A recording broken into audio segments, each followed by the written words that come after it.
Welcome to Novabet, the ultimate destination for Euros football betting.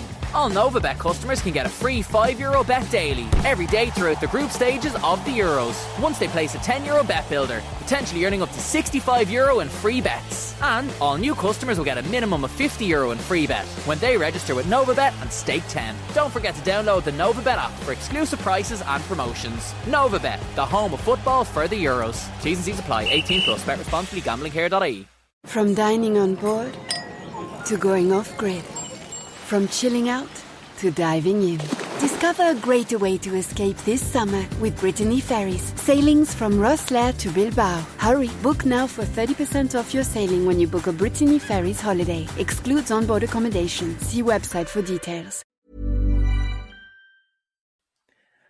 Salute e salve, and welcome to the history of Italy, in this case in English, of course. It's not the first time, actually, Robin.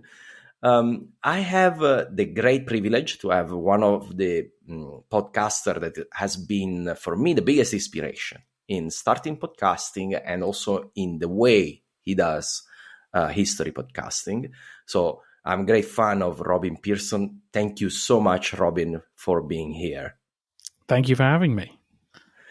It's really a pleasure. I would like to say, as many others, I started with the history of Rome, and then I went straight through to the history of Byzantium. And for me, it's really the podcast that made me choose to start podcasting. And the way you do the research, the way you are very careful of what you say and how you say it, but at the same time making the history compelling. This is for me like a polar star, and I really appreciate for you for all the work that you have done in the past few years, and I can't wait to know more about the Fourth Crusade when you get there, and all the last centuries of Byzantium. And then I know you have a plan to go back, right? That's certainly the leading idea, to go back to the earlier empire. To the early empire, and then do the century by century analysis. You know, I also do a century by century. You know, I follow your format. I would like to say that. Nice. So, Robin, just to introduce you to my listeners, not all of them may be familiar with your work. Can you tell us how you got into podcasting, and maybe also what was the single most rewarding thing that so far that happened to you because of podcasting? Well, I started listening to podcasts quite early. I don't know, 2005 maybe, with things I loved when people first started saying, okay, we're going to have discussions on audio now as well. And I really loved them. And I stood at the Edinburgh Festival. It was like a big comedy and arts festival in Scotland in 2007. And I was working with my dad, and I was handing out flyers for a week. And so I just had my headphones in, listening to podcasts all day, every day. And this was when Lost was the big TV show sensation. And by the end of that, I just thought I would love to do a podcast about Lost. So I did. And that led on to more TV podcasts. And it's funny, you saying I choose my words carefully with history. That's been my lesson in podcasting, that when I talked about TV, I turned off too many people, whereas with history, I'm very careful, and that seems to work. So yeah, and like you, I was inspired by Mike Duncan, the History of Rome podcast. You know, I'd always been interested in the Romans, but by the time you read a book about the length of the empire, you get to the end, and you can't remember what was happening 200 years before because there's so much to take in. Yeah. And so his step by step by step, and reminding you this is like that thing that happened 100 years ago, and that's going to happen again in 100 years, really held my hand and walked me through it. And when he finished, I emailed him and said, don't finish, keep going. And I'm sure people will pay you, and, you know, blah, blah, blah. And he was clearly happy to move on. And it was about 2 weeks later, I thought, is that something I could do? And and I did think I better act quickly, because I'm sure 20 other people are having the same thought, and there's no point in being last in the queue. So I thought I'd got to give this a go now. And and here we are 9 years later, I think. Yeah. Right. 8 or 9 years, right? It's a lot of work. And I look at you and I think, okay, that's, if I continue like this, 5-6 more years of work. But it's fantastic. And of course, the reason why I invited you, besides having a chat with a hero of mine, is that the history of Byzantium and Italy intersects so much and so often that I thought it would be useful to talk about it. So maybe the first thing is, how important do you think was the relationship between Italy and Byzantium? How would you rank it compared to, say, the Caliphate and its successor, like the Turks or the Balkan states? Of course, I'm saying Italy. Italy is not a country at the time of Byzantium. I'm talking about the various Italian powers, Italian-based powers. Yeah, it's an interesting question. And I think, in a way, it's the most enduring relationship, that a lot of the states you mentioned in comparison came and went during the 1,000 years of Byzantine history, whereas Italy as an entity, even though its own states changed, endured. And so I think it remains an important relationship throughout, and it lasts longer than any other, even though it's never priority number one. Yeah.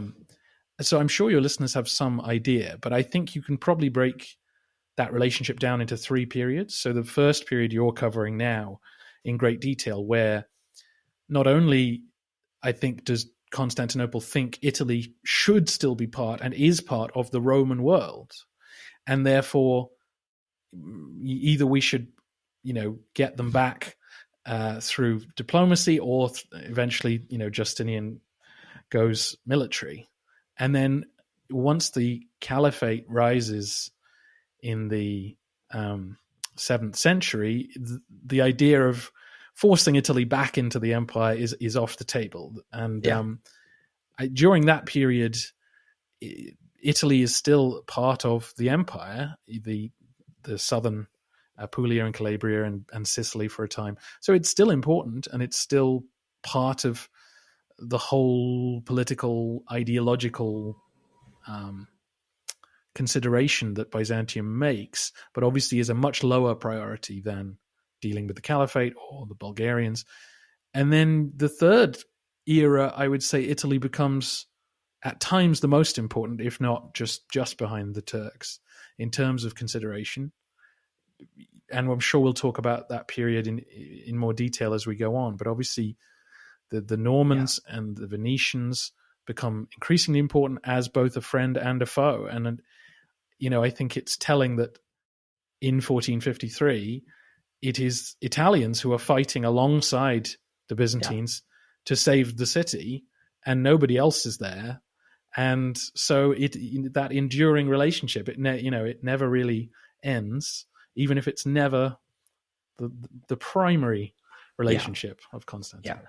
It's always there. You always have either a relationship directly with Italy as a master of some territories, then as a trading partners, and even diplomatic partners with Venice for a long time.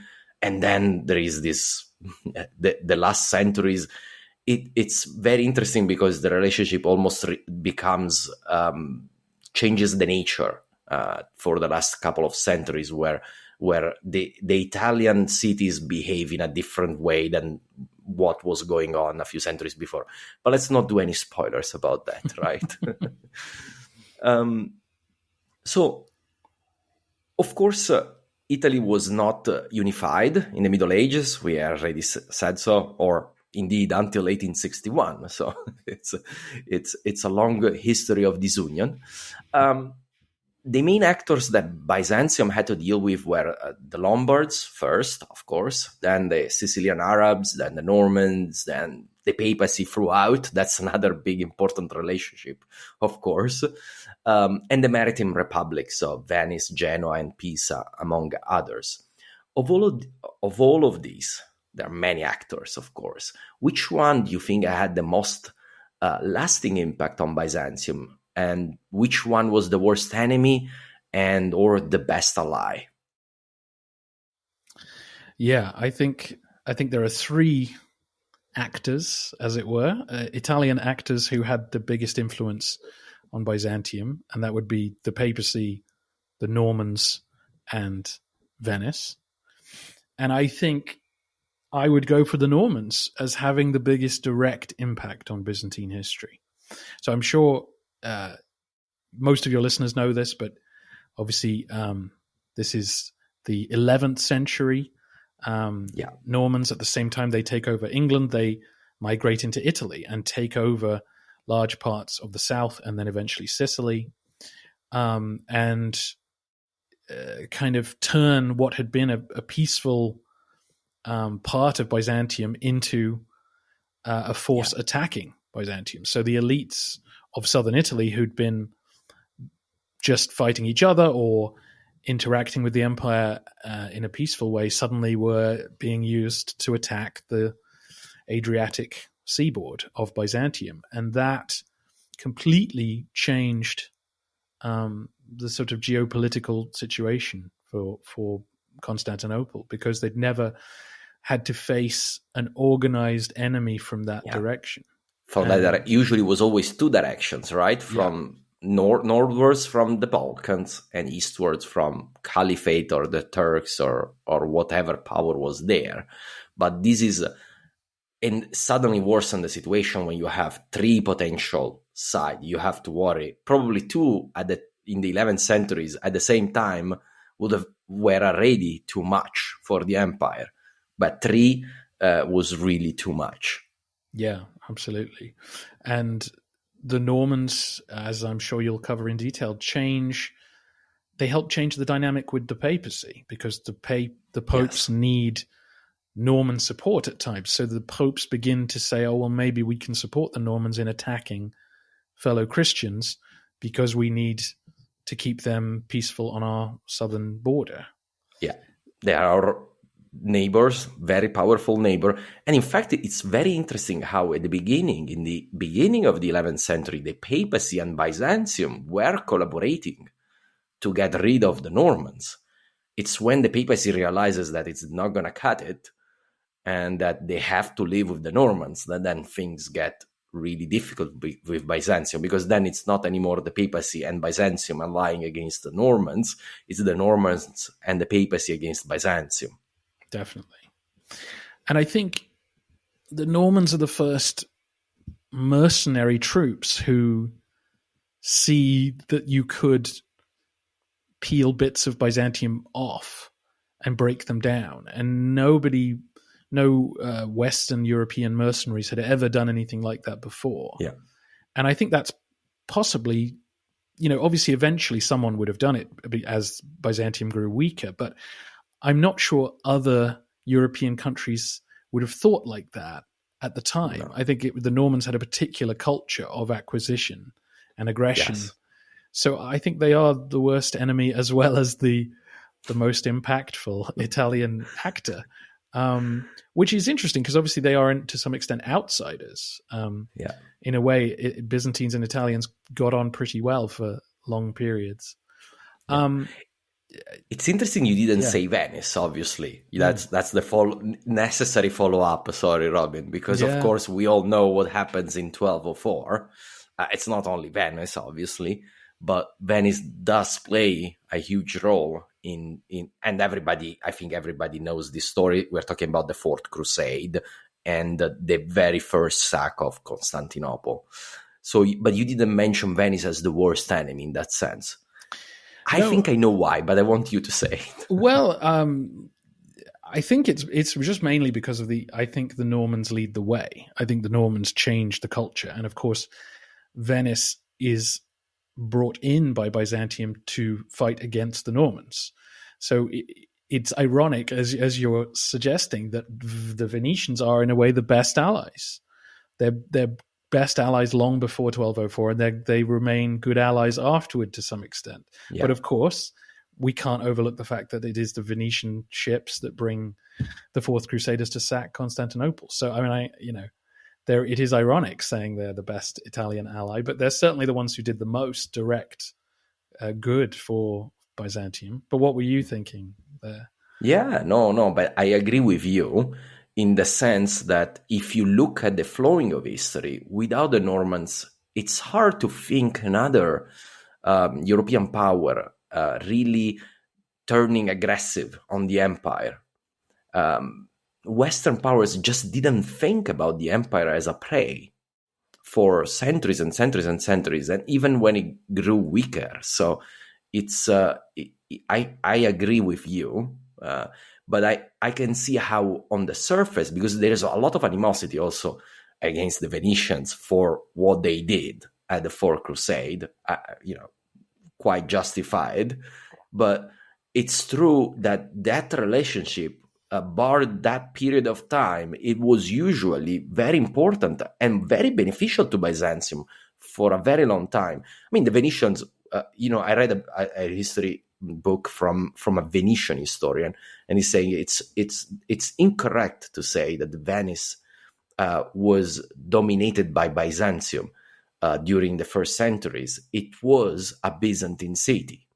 So in that sense, and the birth of Venice is Byzantium, and it remained interconnected with Byzantium until the 11th century in some shape and form. Of course, in medieval history, there's no such thing as clear-cut independence or clear-cut. It's always a ranking of powers, right? So Venice was sort of a vassal state for a while. Then it became kind of allied, but of course an equal ally. And then it becomes an equal ally, let's say the equal alliance in the 11th century, because of the threat of the Normans, which was a big threat for both. So I do agree about that. Eventually, when the empire and Venice patched up, actually it was, again, you could say, was beneficial relationship with Venice and the other maritime republics like Genoa, although it was also a race to peel off a little bit pieces of the empire when they had the chance. So it's a very complex relationship that it's not easily explainable with just one phrase, I think. In a way, it's a testament to how deep the relationship was, that it's not possible to do so. Yeah. And I mean, not to go into too much detail, but it is worth remembering that from the Venetian point of view, they were sacrificing their lives to defend Byzantium. So they felt quite strongly that they deserved a recompense. And then shortly before 1204, the Byzantines massacred a load of Venetians. So it's that thing where, as we all deal with, your perception of migrants in your own country is very different from the perception of the home country of those migrants, and so on. So, it's not like everything was fine and then Venice turned on Byzantium. There was a lot of back and forth. Yeah, a lot of back and forth. Just to answer your question, of course, you can't overlook the papacy when you're talking about lasting impact on Byzantium. I'm going to say the Normans more direct. We should say, of course, you can make an argument for the papacy. They're there from the beginning to the end. They're the ones who start commissioning crusades and so on. But I'm still going to vote for the Normans and the Venetians to answer your question. No, but the papacy, it's such an interesting story, because I think that the papacy also tried to remove the fact that there was such a thing as the Byzantine papacy, where when they were one of the most important bishopric of the empire, and that was it. So there's a lot of retconning history going on there, I think. But it is very interesting to see. In a way, it surprises me how long more than when it breaks up finally with the Great Schism, but it surprised me knowing the story of all the small little schism in the way. It surprises me that the churches remained in communion for so long, but we'll get into that. So I will make you do like a big jump back. I know you are now in the 12th century, but I want you to look back at the Lombards, which of course is towards the beginning of your podcast. So the Lombards, of course, came in when the empire was still a great power in the Mediterranean Sea, still before the arrival of the Arabs that changed everything. So why do you think that Byzantium didn't spend more effort in the late 6th century to get rid of the Lombards? I think this is probably the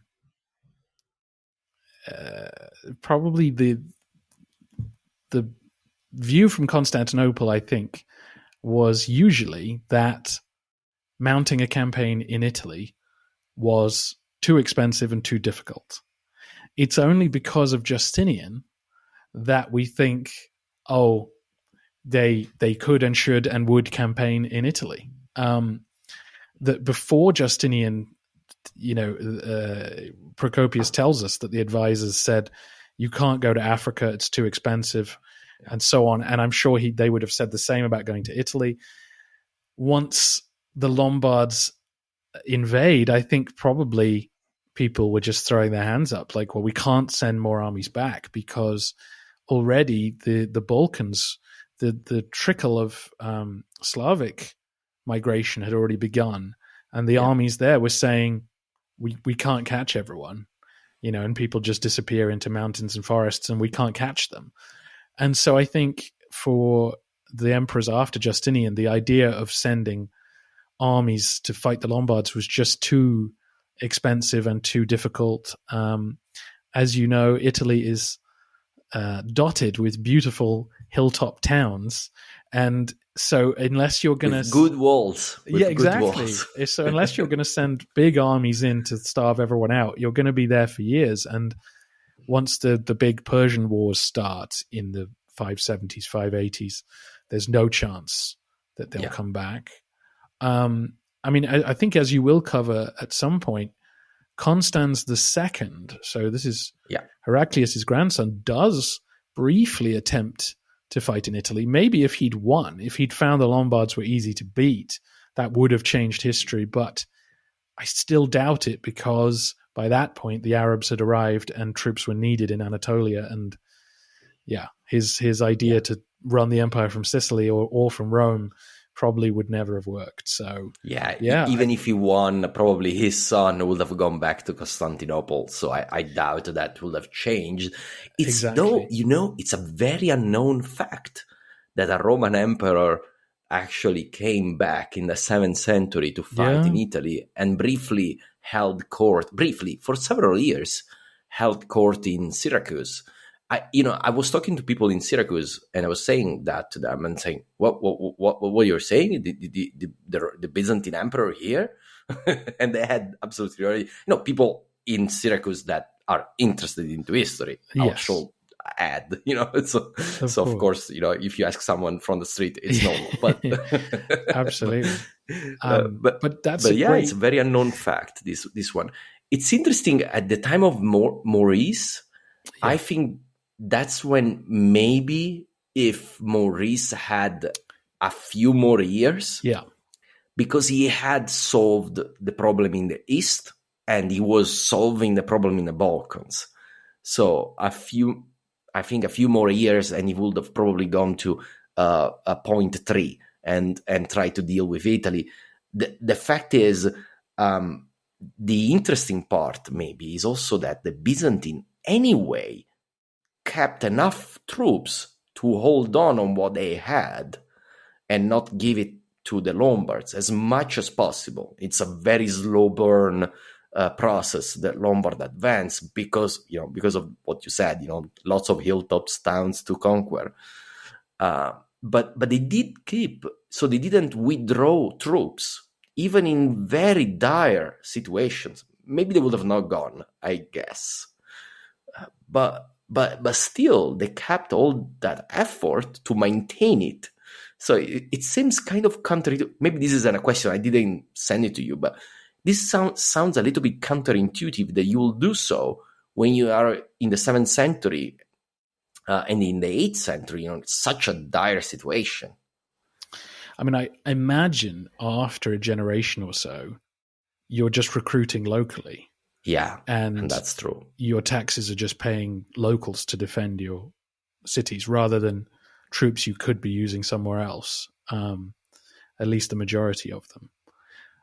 It's a really interesting one. I mean, I think the answer, it really is that Justinian is the exception here. And that's why if other emperors had come through, there may have been no reconquest in Africa or Italy. And it would have been all done through diplomacy. And the question that never, I think is always hanging out there is, if, say, the Lombards had never come in, can Italy be run as a peaceful province from a distance? Or do you just get an emperor in Italy going, well, we'll just be independent then? Yeah. And that's always a problem for Byzantium. They never really are able to run huge areas as their predecessors had done under one ruler. There's always a feeling that, well, if we conquer Syria or Armenia or Italy, someone there will just set themselves up as an alternate emperor. We won't be able to run it peacefully. And I suspect that's what would have happened. Of course, Belisarius, the Goths said to Belisarius, why don't you just become emperor? They offered him, right? Yeah, they offered him. So there was a sense there, if you conquer Italy, you might as well just run it for yourself. Why do you have to obey to some guy in Constantinople? What is going to do? Send another huge army after this one? And it's very interesting. Also Maurice apparently had the thought, or even Tiberius, I think, had the thought to split the empire and have again a Western emperor. I think probably, I don't know, it's hard to say, but probably when you have somebody in the place, running the place, it usually is able to manage the defenses better. But Italy, by the time of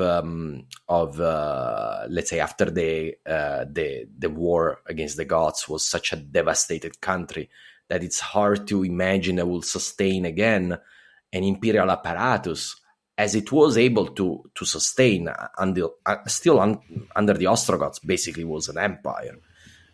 So that's another big if of history, which is impossible to, I think, to unravel. And is, what if, as you said, what if it wasn't Justinian, it was a more peaceful emperor? What if the Ostrogoths had remained a very important kingdom there? Would have the history of the Western Europe been different and not so Frankish, a lot less Frankish? Yeah, that's very difficult to say, but I would imagine so. That's kind of, we'll never know. but I mean, it's an interesting point. I don't want to go on too many tangents, but as Byzantium contracts, little bits of territory become their own independent kingdom, and it becomes really hard to recapture them. And Italy's a great example of that. As long as you've got a united Italy, you keep it. As soon as it breaks apart, no one reunites it till 1870. Like, as you say, it's you've got to keep hold. If you've got a big territory, you've got to keep it unified at all times, because once it breaks into smaller pieces, you may never get it back. So because then it becomes everybody becomes Romans, Venetians, Neapolitans, Milanese, and then absolutely. And believe me, it's still like that. There you go. So we are a very young country, so it's very, very paradoxical that it's a very old country, but it's also a very young one at the same time. Yeah. In an episode about the 11th century, you explain why the dominions in southern Italy, even in the 11th century, so at the while the Normans were about to arrive, they still mattered for the Byzantines. Why do you think they kept mattering all the way to the 11th century? Because I can understand why they mattered in the 8th century still. You had Venice, you had Rome, you had Naples. But, to clarify, in the 11th century, we are talking about, or Sicily, I should add, but by the 11th century, Sicily is Arab, Rome and Venice have fallen out of control. Basically, what's left is only the Calabria, the southern part of Calabria, and pieces of Apulia. So why do you think that was still important for the Byzantines? So yeah, it's a good question, and I think in the previous question we sort of implied Italy is a long way from Constantinople, and it's difficult to send troops there. But there are two things. I guess three things. So obviously, there's a practical thing: is if you hold ports in Italy and you hold ports in the Balkans, then you can control the Adriatic. So practically, It's nice to have, but of course, there are lots of points on the map it's nice to have that you don't always keep. So the two things that I think were really important. One is that it's quicker to get to Sicily and the eastern part of Italy from Constantinople than it is to get to, say, the Danube or to eastern Anatolia, to Cappadocia, so modern eastern Turkey, because the sea in medieval times is so much quicker to travel by than land. And so there was always a sense that an enemy in Sicily could get to us in 2 weeks, and equally we can get there in 2 weeks, whereas it's going to take 4 weeks, 6 weeks to march all the way to other places. So it felt closer to Constantinople than some other places. And once you get there, you find Greek speakers and Orthodox Christians. And so there are two sides to that. Obviously, you can say in a positive, paternalistic way, these are our people. These are people who share our culture and our language. We ought to protect them. But cynically, from the other side, you could say they accept our authority. They pay their taxes without too much fuss. They might seem physically hundreds of miles away, but they're actually much more easy to rule than the Bulgarians living 50 miles up the road. Next door. Literally next door. And, there are lots of Greek monasteries in Sicily and southern Italy who kept a constant dialogue with monasteries back home. So there was always a sense that southern Italy and Sicily was part of the empire. It had always been Roman. It should still be Roman, and the people there still speak our language, both literally and metaphorically. They look to Constantinople as a leader in culture and politically. And a lot of Byzantium's success is based on tax gathering, on having populations who see Constantinople as their natural source of authority. So it's easier to hand over taxes than it is to lead rebellions against them. And that is so valuable because you then have to pay far fewer troops to look after those populations and get the money out of them. And so the cynical side would say, that there are people there to tax, so we need them. So yeah, I think it's that combination of strategically, it's a good place to hold, stops people coming from the West. Culturally, they are our people, and taxation-wise, they pay up. So, we've got to keep one foot in Italy as long as we possibly can. And it's interesting because even after that, Byzantium is kicked out of Italy. They keep trying to go back, up to 1204, and even after 1204. Italy then has a vested interest in Byzantium. So that relationship just never ends. Like that trade route from Sicily to Constantinople goes on and on and on, all the way to 1453, really. Yeah. And one other thing that I would like to add there is also that was like a bridge to the papacy in that way. And maybe that was not obvious to I doubt that people in Byzantium, the Romans, felt that. Here, meaning, of course, the Romans from Constantinople. But I think they realized that was important when it was lost, because that's when we have then the papacy turning on Byzantium, like we alluded before, when the Normans really become like that break between Rome and Constantinople that probably was never there before. There was always some way. But that's really like breaking that link. And quite at the same time, we have the break between the two the two sides religiously. So I don't know if it's caused, but definitely didn't help to patch it up, the fact that they were separated at certain point. Welcome to Novabet, the ultimate destination for Euros football betting. All Novabet customers can get a free €5 bet daily, every day throughout the group stages of the Euros. Once they place a €10 bet builder, potentially earning up to €65 in free bets. And all new customers will get a minimum of €50 in free bet when they register with Novabet and stake 10. Don't forget to download the Novabet app for exclusive prices and promotions. Novabet, the home of football for the Euros. T's and C's apply. 18 plus. Bet responsibly. Gamblingcare.ie. From dining on board to going off-grid, from chilling out to diving in. Discover a greater way to escape this summer with Brittany Ferries. Sailings from Rosslare to Bilbao. Hurry, book now for 30% off your sailing when you book a Brittany Ferries holiday. Excludes onboard accommodation. See website for details.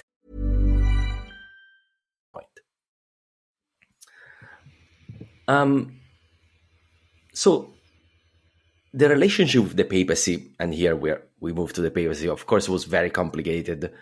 The 2 centuries, between Justinian and the iconoclasm, so the papacy largely, I will say, under the authority of the Roman state. There were frictions, but largely under the authority. However, from the 8th century, the alliance with the Franks brought the papacy in the sphere of influence of the Carolingians and their new Western Empire. So why do you think, and this is something that really puzzles me, why the schism didn't happen then? Because that seems also like a big breaking point, when the papacy turned Frank. and yet it wasn't.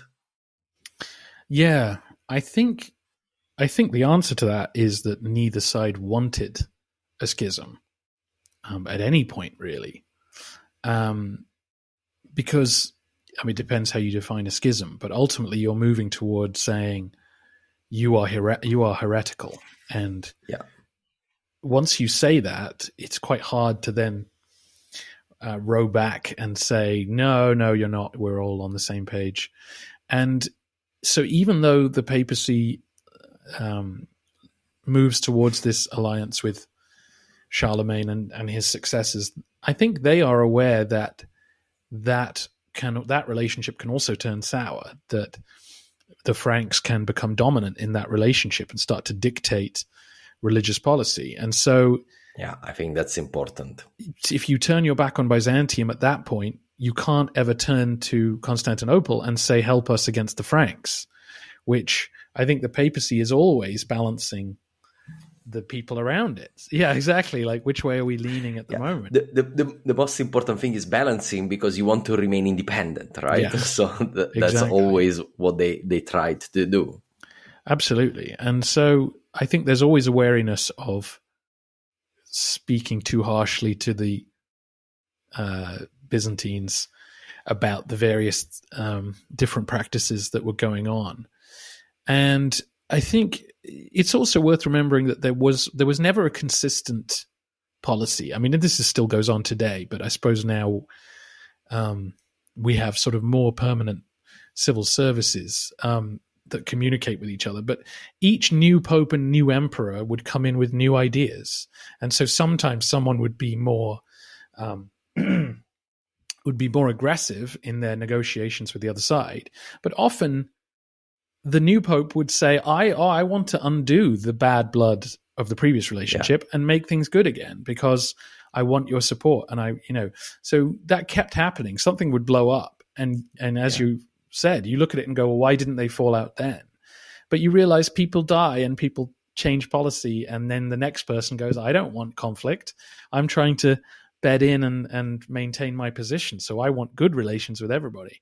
And that kept happening. And I mean, some of your listeners will know more about the Great Schism of 1054 than others. But even the Great Schism didn't really permanently change relations. It was more like an explosion from the kindling that was building up. But 50 years later, when Alexius and Pope Urban planned the First Crusade, the Byzantines say, we've forgotten why we're not, putting your name in the liturgy. On the diptychs. On the diptychs, exactly. So, that's, people's memory and people's record keeping allowed these things to get swept under the carpet. I think that's part of the reason. This is a very interesting point, that we have to imagine that the medieval world doesn't have the mastery of information that we have, and things are always complicated to pass on. So that's an interesting point. It's also interesting to see how these ebbs and flows continuously, and you have iconoclasm, then it's not there anymore, so we are all at peace now. But then there's iconoclasm again, and then peace again. So it's a very, very fascinating relationship, I will say. Covering it from the point of view of Italian history, I really like to cover all these things, because it just seems these relationships that it's fraught, but as you said, neither sides wants a clear-cut break for a very, very, very long time. And we can see why, as you alluded, because then it's very hard to put it back. And in fact, it was never put it back. I mean, now we are more accustomed to having a lot of denominations, Christian denominations, but that was not the case in the medieval world. There really was only one church, and then there were two. So I know it's not completely correct. There are the monophysites in the east, but they are under the caliphate. So they're a bit in another world for the Christian kingdoms. Yeah. Then again, about the papacy, is maybe the question is what role it had in the fall of Byzantium. So do you think the schism, even slow burning as it was it a prime motivator of the Fourth Crusade? Or even going a little bit further, I know it's further from where you are, for the kind of lackluster support versus the Ottomans that the West had always with Byzantium in the last century? I think when we, as you're sort of saying, when we talk about the schism, we mean the growing awareness of different practices in the Byzantine churches and in the Latin Western churches, and the feeling amongst those who fully understood these differences that they could not be reconciled. So what do we do about that? Either they change, because we're not, either they change or they're heretics, was basically what was said by some clergymen. So this was bubbling under the surface. I think probably that it was never a prime motivation. As you will cover, I'm sure, the papacy began to change its relationship with the secular states around it in the 10th and 11th centuries. The popes began to grow in confidence in what they could ask secular princes to do in their name. And so they began to offer indulgences, forgiveness of sins for people who would carry out violence in the name of the papacy. And this is obviously what led to the Crusades and to some of the campaigns against the Spanish Muslim state, and so on and so on. And as we talked about earlier, also backing the Normans, who were sort of a direct threat to Rome itself. And so the papacy began to lean towards commissioning campaigns against Byzantium during this period. And I think that was usually done for political reasons, but the schism that was growing was a handy tool to use when trying to justify why you were supporting Norman aggression. And I think the Fourth Crusade was more of an accident, really, in what happened. But the papacy, once you create something like the Crusades, you're on a slippery slope to saying anyone is a justifiable target now.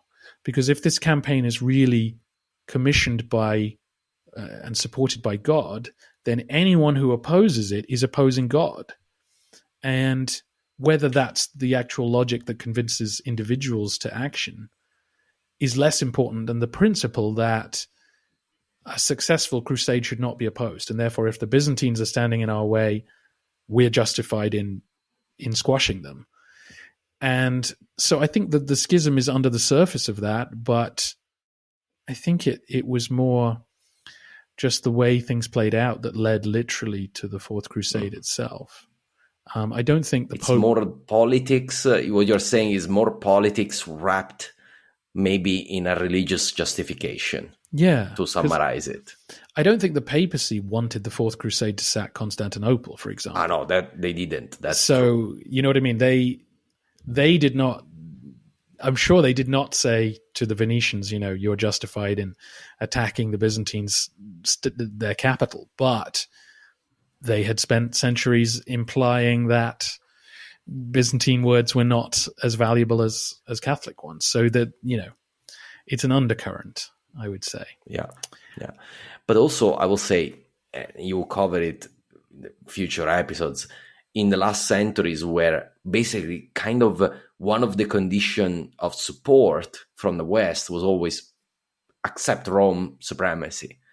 And that's really when I think also the schism played that role of potential break between West and East to reconcile, and it will, I guess, helping the Byzantines. It's not a primary interest of anyone. In reality, maybe it's just an excuse not to do anything, but yet there was a handy excuse to not do anything. That's what I'm trying to say. Yeah. Well, we move forward to the Ottoman advance, and I think part of the problem there is that crusading had gone out of fashion. The energy had gone out of crusading. If the Ottomans had come sooner, then there might have been an appetite to organize a proper defense of Constantinople on behalf of Christendom. But I think by then that idea was just not possible anymore. And since Byzantium by 1453 was such a weakened state, I don't think there was as much motivation to help defend it. Western Europe was strong by that point and busy fighting each other. Britain and France were going to war with each other now, not going to crusade. And I think the Ottomans were not threatening loyal Catholics. So that's where you come to the schism, I suppose, where it was easier to look the other way and say, well, that's a problem a long way off for other people. Yeah. I'm telling you that because, as an Italian, then Italians learned how valuable that city was until it was there in the following century, where, I tell you something that's probably, it's not very well known, but in Italian, there is an expression like mamma li turchi. It's like saying, the worst thing that could happen, the Turks are coming. And there was you get the sense in the 16th century, so beyond the scope of your podcast, that was a very real threat in the 16th and 17th century, and until Byzantium was conquered, that was not the case. So, and then, you get to the way where then finally the papacy had to organize a sort of a crusade, which was the one for the Battle of Lepanto in very important for Mediterranean history. But at that point, all they could do was to stop the tide at best. A few decades earlier, they could have taken actions, but of course, nobody has a mirror that tells you the future. But it's interesting to note that then it did become a very important point of foreign relationship for the Catholic powers at the time. Yeah. But they didn't realize it until Byzantium was gone. Yeah.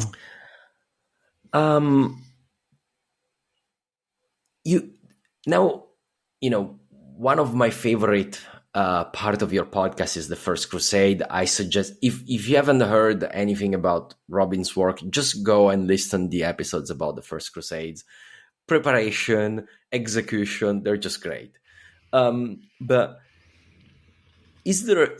Okay, we know that the First Crusade started, as you very clearly explained, and maybe you can go through quickly that train of thought, started really as a mission to help Byzantium, then sold to conquer Jerusalem, but probably nobody believed that they would ever get there.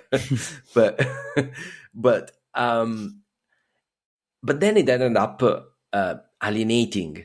putting another alienation between East and West, very important. Is there a parallel world, in your opinion, where it could have happened differently, could have gone in a way that it strengthened Byzantium without alienating the West?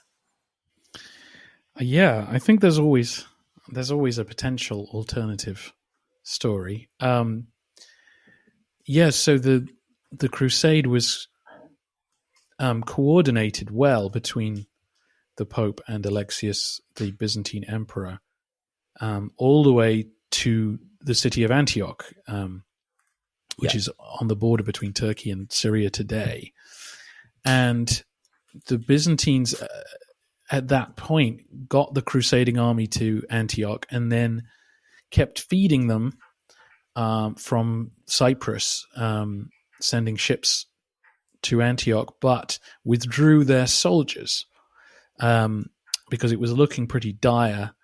The siege lasted a couple of years, and eventually the Crusaders did take the city and, understandably in a way, said, well, we're not giving it to Alexius because he abandoned us. His troops weren't here. And, that's an argument for another time. But this led to ongoing conflict between the two sides. And I think even if 50 years later Antioch had returned to Byzantine hands, it's possible that the later history of crusading might have gone better for the Latins, because they might have had active Byzantine support. The Fourth Crusade presumably wouldn't have happened.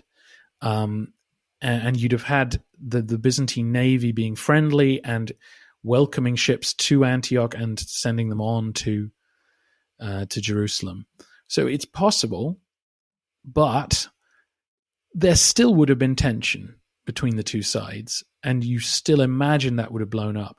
So obviously the two sides had very different points of view on what the point of all this was. So the Byzantines thought, this is all about us. We are the original Christians. We are the Romans. So as far as we're concerned, any crusade for Christianity is serving our interests. There is no separation between the two. And if we get the Holy Land back in Christian hands, obviously the clergy there will be Orthodox, because they always have been, and they should be again. Whereas, of course, the Latins, once they'd taken Jerusalem on their own, thought it should be the Catholic Christianity that we have at home. That's clearly the right Christianity, and that's obviously what should be in the churches in Jerusalem. So it's the two sides always looked at each other with mutual suspicion. And the more you believe what you're doing is holy, the harder it is to compromise with someone who's not cooperating. And so, yeah, it's hard to see how the crusading era could have happened without the two sides falling out, but that doesn't mean it would have led to the sack of Constantinople. I think that could have been avoided, and things could have been very different. Paradoxically, it makes me think that the best thing would have been a failure of the First Crusade, and then they would have had no reason to fight over Antioch or Jerusalem or who's the bishop where. Which was a very, very... I mean, I think if you roll the dice 100 times, I think 90 times or 95, you end up with the First Crusade failing. So it's a very unusual thing that it did succeed. You are the only crusade ever to do absolutely. so. No, you're completely correct, and that's a very interesting what if. And what would the papacy, if the papacy had continued to push Christian armies but abandoned Jerusalem, would they have sent them to Spain or to the Baltics as eventually happened? As they did. Eventually they did. It's a very interesting question. What would have happened if the First Crusade had failed? So we talked a lot about the Normans, and obviously one thing interesting is that in the 11th century they really seem to have the two strongest states in Western Europe, England and with its possessions on the continent, of course, very organized country in that sense, but also Sicily, similar in that sense of unified country. So why do you think they did indeed fail against Alexios Komnenos, Alessio Comneno for the Italians, in what was really their objective? Because they did try several times, quite unambiguously, to conquer not Jerusalem but Constantinople. And we know that a few years later, others succeeded. So why do you think they did fail? Yeah, the Normans always seem to be trying to acquire the next target. And so for them, if they could capture the Balkan ports of Byzantium, they would then control the Adriatic, and then they've got options. And so they never really got to Constantinople, but it was always assumed that would be where you'd go if your Balkan Empire succeeded in being created. So I think, as good as the Normans were, they were always trying to find an advantage. The Normans I don't know enough about business, but I always think the Normans really lend themselves to some kind of aggressive market capitalization firm today, trying to find a big, weak company and take it over, or, break it up or something.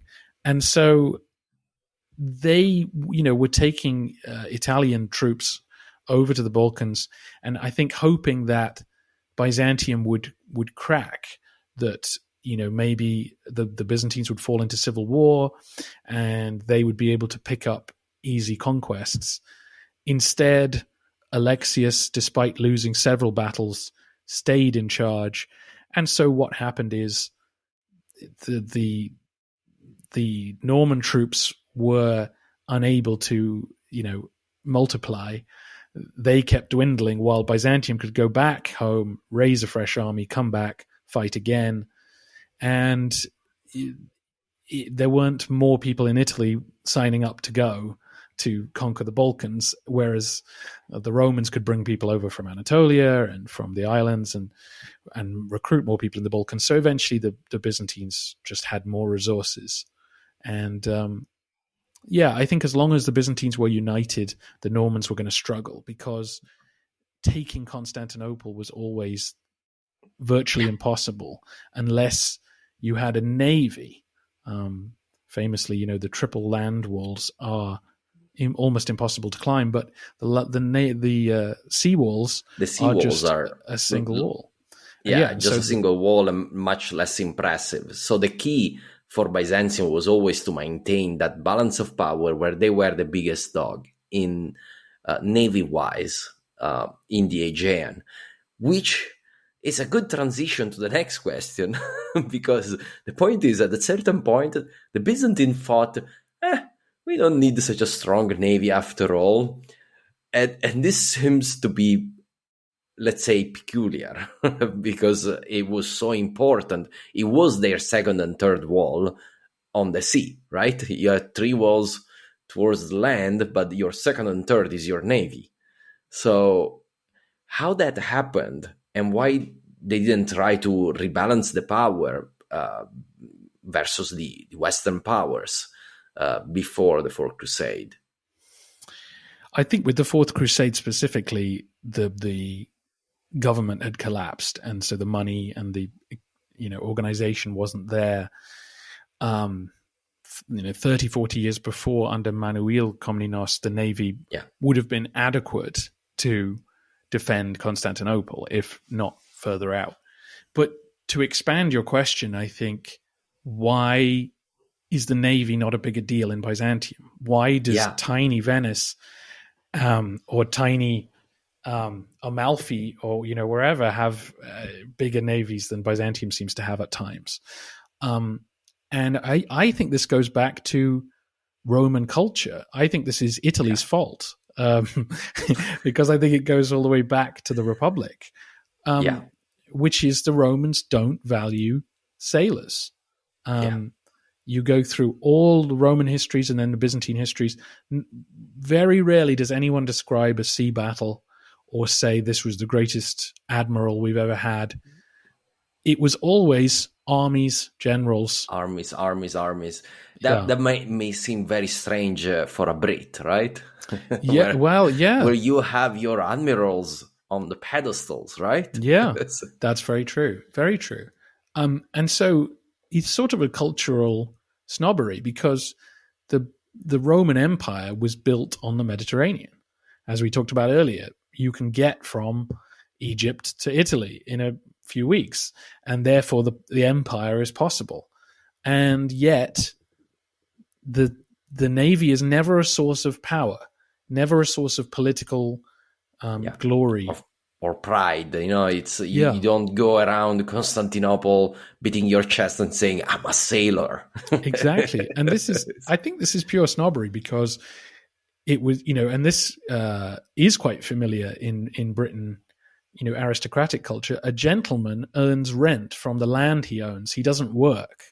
So even if you are a rich merchant, it's not seen as, wow, like we do today with business people. Oh, you've really rags to riches. You've earned, you've worked. It was, you had to work for your money. How undignified. Why didn't you join the army, lead an army, get rich that way, buy land, and then live on your land? Exactly.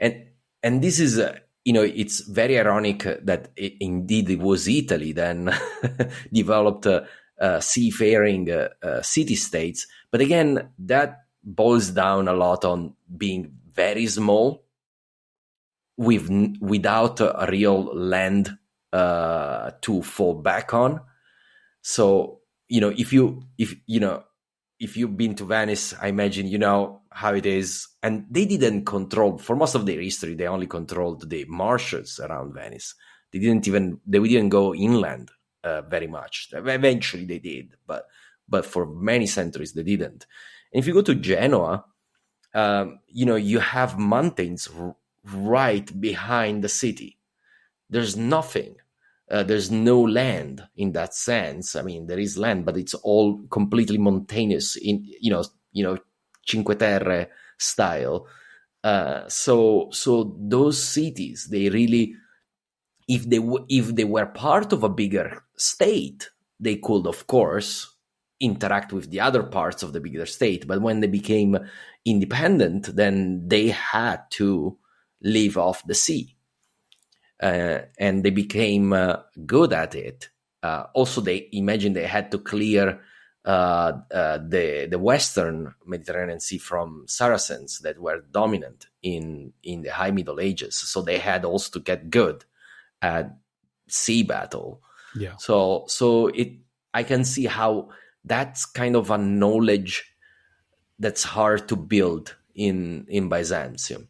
And also, of course, you had all these merchants that could be turned into captains of, as it always the case, they could turn into captains of the navy. Exactly. Well, this is the thing. So obviously Byzantium did have lots of ships and lots of people who were independent merchants, but they were not centralized and given political support as the Italian maritime states did. And as you say, when war was threatening, the government would round up the merchants and say, okay, we're requisitioning your crew and your ship and we'll build new ones. And now we have a fleet for what we need it for, but we won't maintain that fleet because we're spending all that money on the army. So when the danger disperses, the fleet disperses. And so what happens in 1204, I think, is because politics has collapsed and civil war is brewing and all this, no one has the money to repair the navy. So you are left saying, well, why didn't they have this big centralized navy? Well, that would have been very expensive and inevitably a source of political a threat. You know, if you keep a big navy in the harbor, then surely the admiral is going to seize the throne at some point. So you don't want them hanging around. So yeah. Also that you already have enough actors with the generals. Exactly. So this is a very peculiar question. So after studying so much Byzantine history during the Middle Ages, do you think you understand better also Italian history now? I mean, I obviously know more than I did, and much more than I would if I'd just been a casual reader of Byzantine history. But I think, as we've already talked about, if you don't study it in order and in detail, you don't see the roads that could have been taken. So I know much less about Italian history than you just by virtue of that. Like, I've studied in detail Constantinople's point of view about Italy, but not the Italian point of view. So, yeah, I think when you do a project like yours, you really do become an expert on what could and couldn't have been. And then I can't claim that for Italy. I have learned a couple of things that I found really interesting about the Byzantine legacy in Italy. One was about the mafia and one was about malaria. So I like these two please. very random points. And obviously they're not sort of great insights. The mafia one is just that, someone pointed out, if you look at a map of mafia activity in the last century, and you compare that map with a map of Byzantine control of Italy in the 8th century or whatever, there is a lot of correlation. And that's not a big surprise, I imagine, to Italians who know the history, obviously, of the South and the North being very divided and so on. But perhaps more interesting was, I can provide a link to this, but there's an inherited blood disorder that some people in Italy have that is connected to defending yourself from malaria. And again, if you look at the map of where these people are who have this inherited effect, they live in Ravenna and in the south, almost exclusively. And so it looks like this blood disorder that you can detect in modern people was developed during Byzantine times, that people from Constantinople were bringing their malaria changed DNA to Italy, interacting with people, and it wasn't spreading into Lombard controlled areas. And that's like a really interesting thing that I would never have thought there'd be a sort of Byzantine legacy in Italy. I can tell you a couple more things. Yeah. So the first one is, there is a region in northern Italy called Emilia-Romagna, where Emilia comes, of course, from the Via Emilia, one of the most important Roman roads connecting Rimini with Piacenza, so going towards the north. And this was very important at the time because it connected to the Flaminia that went then to Rome. But Romagna sounds like Romania, no? Like the land of the Romans. but they're not the ancient Romans. It's the land of the Romans because that's the exarchate. So Romagna is the actual exarchate. So it's the land of the Romans in that sense.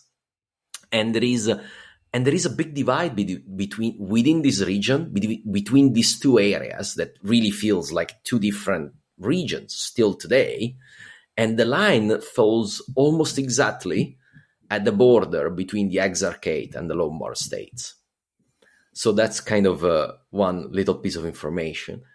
And another one is that there is still Greek-speaking communities in southern Italy, and they are, unsurprisingly, in the very southernmost part of Apulia, towards Greece, and in the very southernmost part of Calabria, going towards Sicily. Not in Sicily. There's a couple of small areas in Sicily, but most of these Greek speakers are there.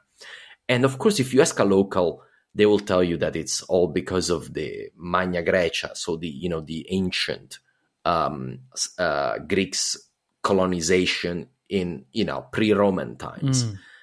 However, linguists tend to disagree. And it seems like really those areas were Latinized during the Roman Empire, the classical Roman Empire, but then they became Greek-speaking during the Byzantine domination. So that's another leftover from Byzantium. And I'm sure if we think about it, we will find more. There's another one. I tell you another one. Sardinia had a history of giudicati. Giudicati were basically this that nobody knows where they come from, but they were like 4 states that developed quite organized for high Middle Ages. They had kind of a sort of parliament, and they were in the 4 main areas of the island. As much as we can understand, Sardinia, was always part of the Byzantine Empire. As other parts of the empire, then it became probably too far to reach. Nobody showed up ever. But the 4 giudicati comes from judicus, from judge, basically. From what we can understand, they were Byzantine officials that then, when nobody showed up at a certain point, said, okay, I guess we are independent now. And that really influenced the history of Sardinia, an island that is not usually connected to Byzantium so much. Yeah. Really interesting. a few more things. But I'm sure if we thought about it, we'll find a few others. So I guess the follow-up question is there anything in the Italian history that you would have liked to know more, you never get to learn because it's very complex. It's not like, in a way, I'm kind of envious of English or French history. You have this monarch, then you have this monarch, then you have this monarch, then you have this monarch. I know there's a lot of complexity there, make no mistake, but it is a unified history where you can make one history. So it's a very complex history, the post-Roman Italy. Is there something you would have liked to know more if you had the time, let's say? Yeah, I mean, the thing that occurred to me, because the one thing I hear a lot about is the papacy through what I study. And often the last time Byzantium spoke to the Pope, it was this Pope, but there's been 2 since him, and now it's a new one. And I always just read very brief summaries of what happened in Rome. And often the politics seems quite venal. Did this family and the killing each other. And I'd be very interested to know more about, and of course we probably don't know, but what did local people think? I mean, literally people in Rome, about the Pope being God's vicar on earth, chosen by God, but seeing for their own eyes the very unchristian acts being done by their local aristocrats to secure power. And yeah, given men did go and die, on crusade for ideals, it makes me wonder how people kind of on the ground saw the office of the papacy itself. Yeah. That I'd be very, very interested in. I can tell you from my small experience that Romans, even today, have a very peculiar relationship with the papacy. So even today, they know more. I mean, they know people in Curia, they know people there. So it's very difficult to explain how they can be completely cynical about the institution. But when the Pope speaks from the pulpit, he is the Pope. And that's you have a very good point there. It's very hard to explain. I'm not Roman myself, but I see it. And I will say it could be extended to Italians in general, to a point. But specifically Romans, as you were saying, they really have a very first-hand, it's the guy that speaks every week from the balcony. You can walk there and go and listen. So they have a very intimate, and they know people, and they knows people. So, but yet they have this separation. They could talk to you like for 3 hours about, whatever went on. And it's terrible. But then when it's the pulpit, it's the Pope. Anyway, generalization. Of course, there's plenty of people that don't feel like that, but I'm just making a generalization. Yes. So last question, and you see these questions I go a bit more in Italy because I want to see what pieces sticks. As we said, it's never the most important relationship, but it's always there. So is there a character in Italian medieval history that you have encountered that really attracted you, or that really you thought, this is an interesting story? Yeah, I mean, it may be a predictable answer. I think I know the answer. Well, I don't. I mean, the person I thought of was Pope Gregory VII. No. Well, then who did you think? Well, I thought about the a Norman, the Norman king, Bohemond maybe from. I mean, he's not Italian in that sense. Yes. But I was saying from Italy, so I was. That's true. No, well, Pope Gregory VII. So this is 11th century again. And he's famous in kind of general European history for confrontation with Henry IV, the German emperor. But he was a key driver behind the Crusades. He was very involved in papal reform and was very aggressive in proposing military campaigns that the papacy would direct, including, in theory, campaigns that he would go on himself. And he went from kind of suggesting the First Crusade long before the First Crusade actually happened. Like, we'll go to Anatolia, we'll clear the Turks out, and then we'll go to Jerusalem. And then a few years later, he was saying, no, we'll attack Byzantium instead. Like, we'll support Robert Guiscard. So a very ambitious person and a very remarkable character, I think. And a bit like Justinian, it sounds like someone who drove the papacy in a particular direction, that it might not have gone. There might be no First Crusade without his example. So, he strikes me as a fascinating person. Yeah, and it's, we know where the papacy was leading to in the late Middle Ages, but that was not a clear fact. It did not have that authority in the 10th century. Absolutely did not have that kind of authority. It had the prestige, but not that kind of authority, like moving an entire continent around it. And you start seeing that really with Gregory VII. And he's such a pivotal figure in general about European history, but specifically interesting his role in that sense, in preparing the ground, I guess, as you said, both for the First and the Fourth Crusade, from the look of it. Yeah, absolutely. Well, Robin, it has been really a pleasure. And I'm sure sooner or later there will be other opportunities to talk about how these two histories intersect in so many ways. But for now, I really like to thank you for your time with me.